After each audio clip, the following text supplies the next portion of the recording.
প্রাথমিক ও মাধ্যমিকের নতুন শিক্ষাবর্ষের নতুন পাঠ্য বইয়ে বেশ কিছু অসঙ্গতি পাওয়া গেছে। কেবল লেখায় ভুল নয়, ধর্মীয় উস্কানির অভিযোগে কিছু বিষয় বাদ পড়েছে পাঠ্য বই থেকে। এমনকি কবির মূল কবিতাকেও পরিবর্তন করা হয়েছে। শিক্ষাবিদরা বলছেন, এর ফলে শিক্ষার্থীদের মধ্যে শিশু বয়সে সংকীর্ণতার প্রভাব পড়ার আশঙ্কা রয়েছে। আর জাতীয় পাঠ্যপুস্তক ও কারিকুলাম বোর্ড বলছে, পরিমার্জনের সিদ্ধান্ত চূড়ান্ত, তবে ভুল পাঠ্য সংস্কারে তারা উদ্যোগী হবেন। শারমিন নীরা জানাচ্ছেন বিস্তারিত। শিশু বয়সের পড়া গেঁথে যায় মনে, তাই প্রথম শ্রেণীর বাংলা পাঠ্যে রং পরিচিত বস্তুর প্রাধান্য দিয়ে বর্ণকে চেনানো হয়, মিল রাখা হয় ছন্দের। শিশু শিক্ষার যুগের পর যুগ অতে অজগর থাকলেও ভীতিকর প্রাণীর অজুহাতে নতুন বইতে অতে চেনানো হয়েছে অজ, অর্থাৎ ছাগলকে। বিপত্তি হয়েছে ও বর্ণমালা নিয়ে। এতদিন ওতে ওল খেলে গলা ধরে থাকলেও এবার রাখা হয়েছে ওড়না। সোশ্যাল মিডিয়া সহ সামাজিক মাধ্যমগুলোতে বিতর্কের ঝড় উঠেছে এই শব্দ নিয়ে। শিক্ষাবিদরাও বলছেন, ওড়না শব্দকে রেখে শিশু বয়স থেকেই বিভাজন সৃষ্টি হচ্ছে। এখানেই শেষ নয়, তৃতীয় শ্রেণীর বাংলা বইয়ে আদর্শ ছেলে কবিতায় ভুল আছে অন্তত 4টি।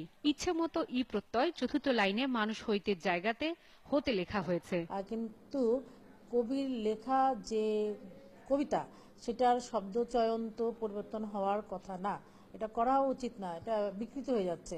যে বই তোমায় বন্ধ করে সে বই তুমি ধরবে না, এই লাইন প্রয়াত লেখক হুমায়ুন আজাদের বই কবিতার।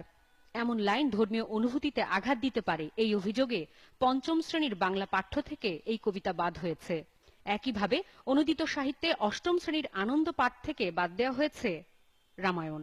এই পরিবর্তনগুলোর মূল পেছনে একটা পরিকল্পনা আছে। সেই পরিকল্পনাটা খুব আপত্তিকর, যে তাহলে এর মধ্য দিয়ে আমরা যে শিশুদেরকে শিক্ষিত করছি তাদের জগৎটাকে সংকুচিত করছি। জাতীয় শিক্ষাক্রম ও পাঠ্যপুস্তক বোর্ডের কর্মকর্তারা পাঠ্য পরিমার্জনের জন্য জাতীয় কারিকুলাম কোঅর্ডিনেশন কমিটির সিদ্ধান্তকে চূড়ান্ত বলছেন। যখন এই গ্রুপটা কাজ করে তখন কিন্তু প্রত্যেকটা শব্দ নিয়ে আলোচনা করে। মাধ্যমিকের সচিব, শিক্ষা মন্ত্রণালয়ের সচিব মহোদয় প্রিসাইড করেন, এবং সেটা আলাদা একটা এনসিসিসি। সে বই তুমি পড়বে না যে বই তোমায় ভয় দেখায়, ওই উপরের 2টা লাইনের ব্যাপারে তাদের কিছু অবজারভেশন ছিল, যে এটা হয়তো বিশেষ কোনো ধর্মগ্রন্থকে এটা ইঙ্গিত করা হয়েছে। এরকম হয়েছে একটা ছোট্ট মেয়ে, সে তার ওনার কি দরকার আছে, এটা অন্য একটা ইন্টারপ্রিটেশন হয়েছে। কিন্তু সত্যিকার অর্থে দৃশ্যগ্রাহ্য এবং ছবি আঁকা যায় এমন একটি শব্দ বের করাটা খুব ডিফিকাল্ট হয়। তবে সকল অভিযোগ আমলে নেওয়া হয়েছে বলেও জানিয়েছেন সংশ্লিষ্টরা।